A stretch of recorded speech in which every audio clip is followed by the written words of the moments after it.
নেহেরি আর রুটি খেতে কার না ভালো লাগে? আমার তো খুব ভালো লাগে। সিএনবির মোড়ে একটা নেহেরি ও রুটির দোকান আছে, যেখান থেকে নেহেরি ও রুটি খেতে খুব ভালো লাগে। এখানে ৩ ধরনের নেহেরি পাওয়া যায়, ১০০, ১৫০ ও ২০০ টাকা। তো রুটি প্রতি পিস ১০ টাকা।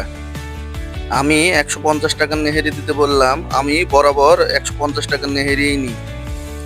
নেহেরির কালারটা দেখেন কত সুন্দর লাগছে, এবং নেহেরি থেকে একটা সুন্দর ঘ্রাণ বের হচ্ছে। প্রতিদিন বিকাল থেকে রাত ১০টা-১১টা পর্যন্ত এই নেহেরি পাওয়া যায়। দাম হিসাবে নেহেরির সাইজ কিন্তু যথেষ্ট বড়। আমি প্রায়ই এখান থেকে নেহেরি খাই এবং এখানকার নেহেরি আমার খেতে খুব ভালো লাগে। নেহেরির সাইজটা আপনারা দেখতে পাচ্ছেন, এটি ১৫০ টাকার নেহেরি এবং এটি সাইজে অনেক বড়। নেহেরির যে ঝোলটা দেখছেন, এই ঝোলটা অন্যান্য নেহেরির মতো পাতলা ঝোল না, ঝোলটা অনেক গাঢ়। এই নেহেরি রুটি দিয়ে খেলে আপনি একটা অন্যরকম তৃপ্তি পাবেন। আপনারা রাজশাহীর সিএনবির মোড়ে আসলে অবশ্যই এই নেহেরি ও রুটি ট্রাই করবেন। সকলকে ধন্যবাদ ভিডিওটি সম্পূর্ণ দেখার জন্য। আসসালামু আলাইকুম, সকলে ভালো থাকবেন।